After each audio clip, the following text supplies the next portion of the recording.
There's a question on the mind of almost every creative person I know. Sometimes it's quite visible, you can see it when you engage, and sometimes it's hidden. And you find it in conversations as things begin to unfold. And the question is, should I keep doing what I love, or should I do what simply pays the bill? For a long time, I believed that I wouldn't have to choose. You see, as a creative person myself, I have wrestled with this question. I believed that if I stayed faithful to my craft, if I kept showing up, if I kept creating, one day, passion and income would eventually meet. They probably shake hands, share a drink, and decide to stay together, happily ever after, that kind of thing.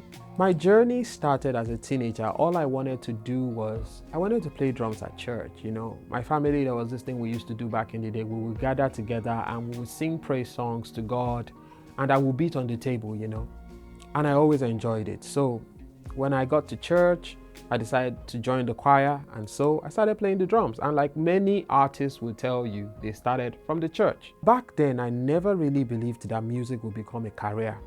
I just simply loved it. Before long, I started writing my own songs, and then I started receiving invitations to churches, to events, to perform. And somewhere along the line, what seemed like just passion became my life's pursuit. So I decided to do music full-time. Now, there were very beautiful moments along the line. Performances opened different doors. A few performances even paid more than just exposure.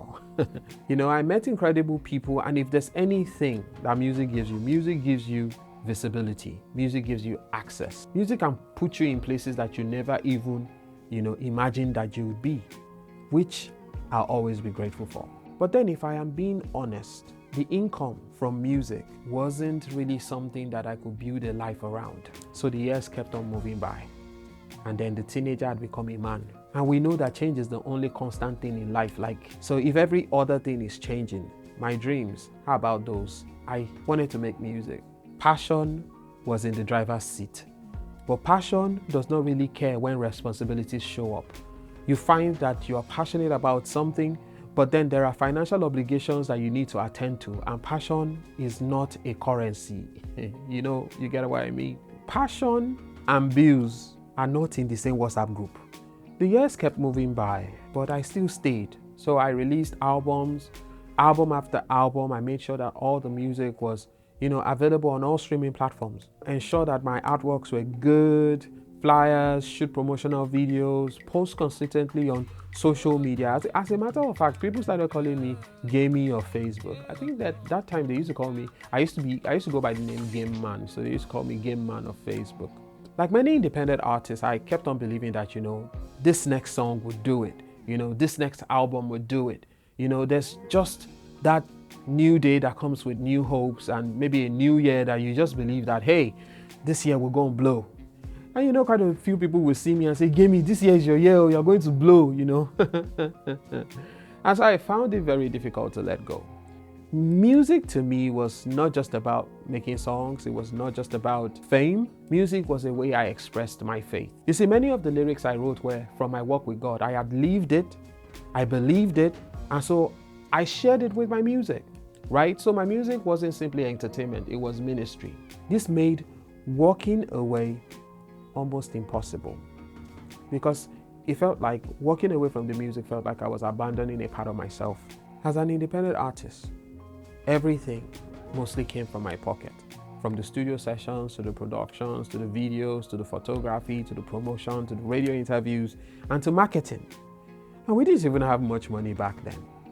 Yeah, there was support from friends, from family, and even from people who had identified with what I was doing. They showed love and they showed support from time to time.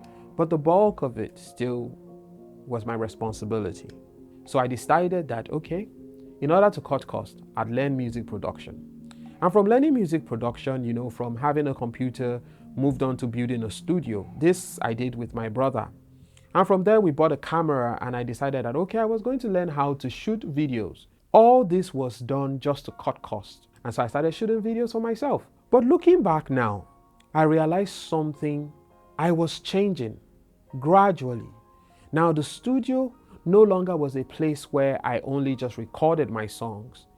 Other artists started coming into the studio to record theirs. And we also built a platform for upcoming artists. I think we called it URS Freestyle, where we reached out to quite a number of artists and they could come through, perform their songs, and then we put it out there. It was really fun. I started discovering things about myself. I was beginning to enjoy working behind the scenes just as much as being in front of the microphone, maybe even more. That one surprised me because I didn't see that coming. For many years, I had believed that music was the destination, but now I wondered if it was preparing me for something bigger. Today, I spend most of my time making films. I spend the time telling stories through a camera. People sometimes ask me, Gamey, how far now? When are you going to drop a new music? But you see, filmmaking has been an avenue to utilize all that music has taught me. Every documentary needs emotion. Every story needs rhythm. Every film depends on sound.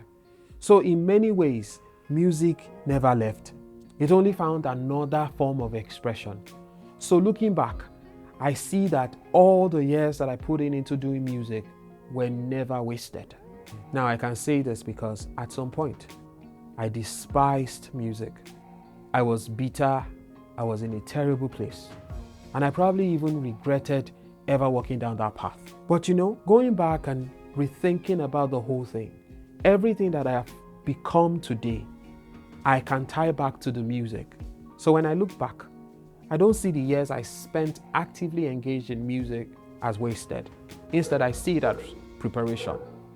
Music taught me resilience. Music taught me discipline.